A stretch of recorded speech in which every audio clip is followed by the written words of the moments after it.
सभी को नमस्कार। मैं राकेश कुमार शर्मा, सहायक आचार्य हिंदी, राजकीय महाविद्यालय बहरोड, अलवर, राजस्थान। आप सभी का अपने YouTube चैनल पर स्वागत करता हूं। आज हम अपने YouTube चैनल पर ई-लेक्चर के रूप में एक नया टॉपिक लेकर आए हैं। हम BA द्वितीय वर्ष हेतु मत्स्य विश्वविद्यालय के लिए निर्धारित नाटक एवं एकांकी विषय पर आज चर्चा करेंगे। आज हम उदय शंकर भट्ट जी द्वारा लिखित एकांकी पर्दे के पीछे के बारे में जानकारी प्राप्त करेंगे। उदय शंकर भट्ट जी ने ये एकांकी लिखने के पीछे जो मूल उद्देश्य उन्होंने जो बताया है वो ये है कि जो जीवन है उसमें बनावटीपन नहीं होना चाहिए। यथार्थ के साथ व्यक्ति को जीवन जीना चाहिए। जो राजनीतिक उधेड़-बुन होती है वो आवश्यक नहीं है। देखिए, पर्दे के पीछे एकांकी के बारे में मैं थोड़ी सी जानकारी आप स्लाइड के माध्यम से ले लीजिए। पर्दे के पीछे एकांकी के रचनाकार उदय शंकर भट्ट हैं। इन्होंने अपने एकांकी में शास्त्रीय पक्ष की अपेक्षा मूल उद्देश्य को ही अधिक महत्व दिया है कि मुख्य उद्देश्य जो है इनका वही उसमें वो दर्शाना चाहते हैं। वह तकनीक को उपयोगी तो मानते हैं किंतु यथार्थ को निभाने तक ही। तकनीकी है जो है वो यथार्थ सच्चाई दिखे वहीं तक ठीक है। शिल्प की जटिलता में वे नहीं उलझते। उन्हें अपना पांडित्य प्रदर्शन नहीं करना था, इसलिए शिल्प की जटिलता में वो नहीं उलझते। विषय वैविध्य की दृष्टि से सामाजिक चेतना, व्यंग्यात्मकता, जनजीवन का यथार्थ चित्रण। देखिए, सामाजिक चेतना समाज को जगाने की एक चेष्टा थी, समाज में चेतना जागृत करना। व्यंग्यात्मकता, व्यंग जो है व्यंग के माध्यम से समाज पर जो कटाक्ष हैं वो करना और उनके द्वारा वो समाज को एक संदेश प्रेषित करना चाहते थे। तो सामाजिक चेतना तथा व्यंग्यात्मकता, जनजीवन का यथार्थ चित्रण। मैंने आपको पहले भी बताया था कि जनजीवन का यथार्थ चित्रण वो करते हैं कि सच्चाई क्या है, सच्चाई परोसते हैं वो। देखिए, व्यक्ति काल्पनिक जीवन जीने की चेष्टा करता है, लेकिन वो जब सच्चाई के साथ जीवन यापन करेगा तभी वो जितने भी समाज की विसंगतियां हैं उनको दूर करने की चेष्टा वो कर सकता है। इस तरह का उनका व्यवहार है। इसके अलावा सांस्कृतिक, हमारा जो प्राचीन और सांस्कृतिक जीवन है उसकी जो झांकी है उन्होंने प्रस्तुत की है। एकांकी के माध्यम से उन्होंने इसका भी चित्रण प्रस्तुत किया है कि हमारा जो संस्कृति है वो गौरवमयी संस्कृति रही है। इतिहास इन सब के लिए वो इतिहास के जितने भी जो पात्र हैं वो भी इसमें जोड़ लेते हैं और हमारा जो सांस्कृतिक गौरवमयी जो इतिहास है वो भी आप इनकी एकांकी में देखने को मिल जाता है। भाषा इनकी सरल तथा इस तरह की है कि एक बार में ही पाठक की समझ में आ जाए। भावों को व्यक्त करने में वे बिल्कुल सक्षम है। जो पात्रानुकूल भाषा है, पात्रों के हिसाब से इन्होंने भाषा का चयन भी किया है। उद्देश्य पूर्ति के साथ शास्त्रीय कसौटी पर भी इनके एकांकी खरे उतरते हैं। न केवल ये अपने उद्देश्य पूर्ति को ही महत्व देते हैं बल्कि जो एकांकी के तत्वों के आधार पर, एकांकी की रंगमंचीयता उसके आधार पर, एकांकी के जितने भी जो संवाद हैं उनकी जो कुटिलता है, संवाद हैं, उनका जो छोटापन है, तीखापन है, पैनापन है, उन सब के आधार पर इनकी एकांकी है वो खरी उतरती है। तो पर्दे के पीछे जो एकांकी है उसके जो नाम से ही आपको पता लग रहा है कि पर्दे के पीछे, यानी व्यक्ति दो तरह का जीवन जीता है, एक तो बनावटी जीवन और दूसरा होता है एक यथार्थ जीवन। तो उदय शंकर भट्ट जी का ये मानना है कि व्यक्ति को इस तरह का जीवन जीना चाहिए जो समाज के लिए उपयोगी हो। हम केवल पर्दे में रहकर सारे काम ना करें, सच्चाई का सामना हमें करना ही होगा। अब देखिए उदय शंकर भट्ट जी का जीवन परिचय। उदय शंकर भट्ट जी ने जो एकांकी रची है पर्दे के पीछे, इसके साथ ही इन्होंने साहित्य में भी बहुत योगदान दिया है। इनका जो जीवन परिचय है वो एक बार हम देख लेते हैं। इनका जन्म 1818 ईस्वी में इटावा में हुआ। भट्ट जी को बचपन से ही संस्कृतमय वातावरण मिला। ये संस्कृत के परिवार में पले बढ़े, इसलिए उन्हें संस्कृत का वातावरण मिला है। इनके पितामह दादा पंडित दुर्गादास संस्कृत के प्रकांड पंडित हुआ करते थे, इसलिए जब परिवार में इस तरह का वातावरण था तो संस्कृत निष्ठ भाषा भी इन्होंने सीखी और उसका प्रभाव भी इनकी एकांकी की भाषा शैली पर देखने को मिलता है। इसलिए संस्कृत में बातचीत करने का अभ्यास इन्हें बचपन में ही हो गया था, क्योंकि ये रोज़मर्रा की ज़िंदगी में संस्कृत का उपयोग करते थे, इसलिए इन्हें इसमें एकांकी में भी उस चीज़ को प्रस्तुत करने में कोई समस्या नहीं हुई।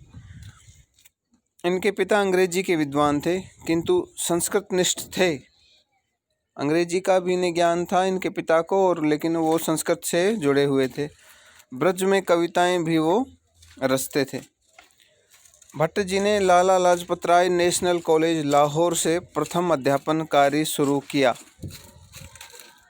लाहौर के खालसा कॉलेज, सनातन धर्म कॉलेज आदि में भी इन्होंने अध्यापन कार्य किया।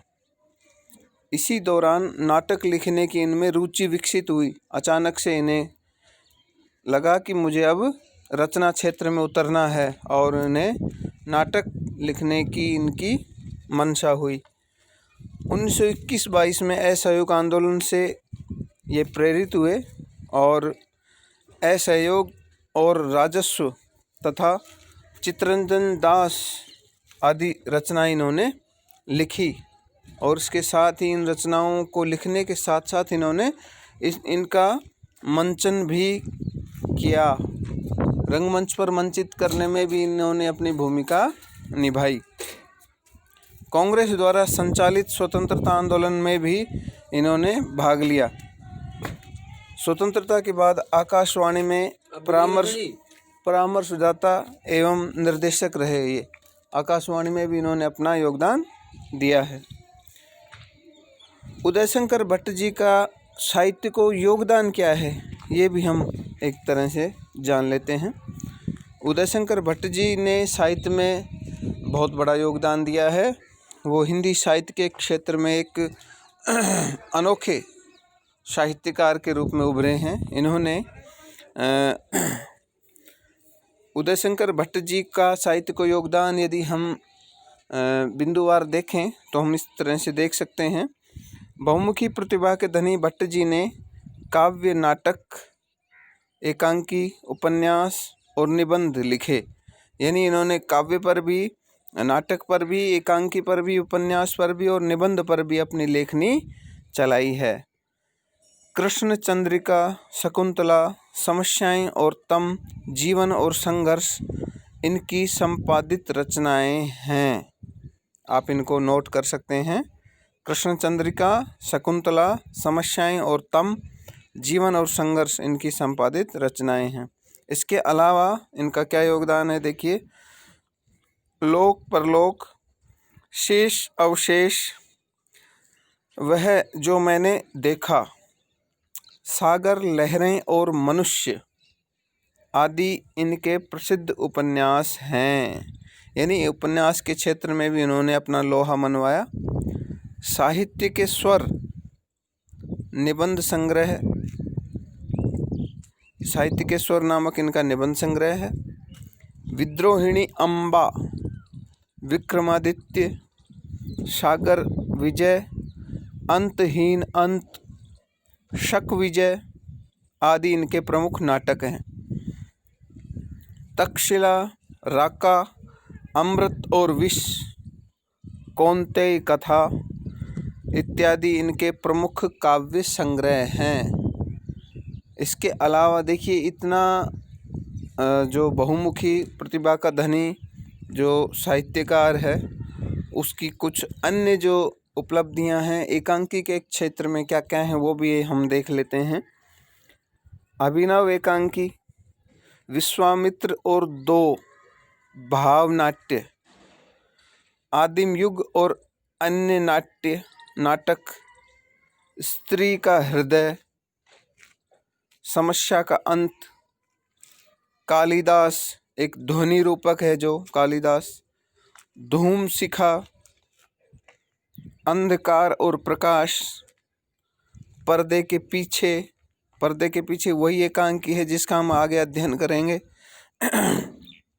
आज का आदमी, जवानी और 6 एकांकी, 7 प्रहसन आदि इनके एकांकी संग्रह हैं। देखिए एकांकी के क्षेत्र में भी इन्होंने अपने अलग ही पहचान, तो इस तरह से आप इनका जो साहित्य को जो योगदान है वो आप यहाँ देख सकते हैं। अब जो पर्दे के पीछे जो एकांकी है उसका जो पाठ परिचय है वो मैं आपको बता दूं कि इसमें आखिर है क्या एकांकी में। देखिए ये जो एकांकी है पर्दे के पीछे, उसके नाम से ही पता चल रहा है आपको कि पर्दे के पीछे कोई ना कोई चालबाजी है। तो देखिए हम आप जो स्लाइड है उसमें देखते चलिए और इसको समझते चलिए। हमारे जीवन में पर्दे की आड़ में जो कुछ चल रहा है और आदर्शवाद के पीछे कितनी बड़ी आत्म प्रवंचना है, यानी व्यक्ति को आत्म प्रवंचना यानी आप खुद को श्रेष्ठ साबित करने की बात, आत्म प्रवंचना है, वही स्पष्ट करना पर्दे के पीछे एकांकी का मुख्य उद्देश्य है। आदर्शवाद यानी ऐसा होना चाहिए, अरे चाहिए क्या है, आप ऐसे बनिए, होना चाहिए यथार्थवाद, लेकिन यहाँ आदर्शवाद पर ज़्यादा महत्व दिया है। इसीलिए जो पर्दे के पीछे हकीकत कुछ और है और व्यक्ति आदर्शवादी बनने का ढोंग वो करता है। आगे देखिए, धर्म और समाज सेवा के ढोंग। धर्म और समाज सेवा का ढोंग जो करते हैं वो छल कपट और रिश्वतखोरी का यथार्थ चित्रण है। इसमें जो ढोंगी हैं उनका इन्होंने पर्दाफाश किया है। छल कपट और रिश्वतखोरी करने का जो कार्य करते हैं जो व्यक्ति, उनका भी यहाँ पर उन्होंने यथार्थ चित्रण किया है। नैतिकता के अनेक क्रूर पहलुओं की सफल नाट्याभिव्यक्ति इसमें है। नैतिकता के क्रूर पहलू, नैतिकता के तौर पर ये होना चाहिए, लेकिन करता कोई नहीं है। तो इस तरह की जो बातें हैं ये सारी आपके इस एकांकी में मिलेंगी। पात्र यथार्थ के करीब हैं, पात्र तो यथार्थ के करीब हैं और चरित्र चित्रण बहुत ही उत्कृष्ट है उनका। तो कहने का अर्थ ये है कि ये जो एकांकी है ये आदर्शवाद को दर्शाती है कि व्यक्ति आदर्शवादी बनकर एक ढोंग करता है और हकीकत में उसे जीवन कैसे जीना पड़ रहा है वो भी यहाँ आप एकांकी के माध्यम से आप देख पाएंगे। तो इस तरह से आपने देखा कि पर्दे के पीछे एकांकी का मूल उद्देश्य क्या है और किस तरह से भट्ट जी ने साहित्य को अपना योगदान दिया है, ये सारी चीज़ें आपने यहाँ देखी। तो आज का व्याख्यान मैं यहीं समाप्त करता हूँ। आगे हम ऐसे ही अपने YouTube वीडियो आपके लिए लाते रहेंगे। इसको अच्छे से देखिए, समझिए, लाइक कीजिए, शेयर कीजिए, सब्सक्राइब कीजिए। तब तक के लिए जय हिंद, जय भारत।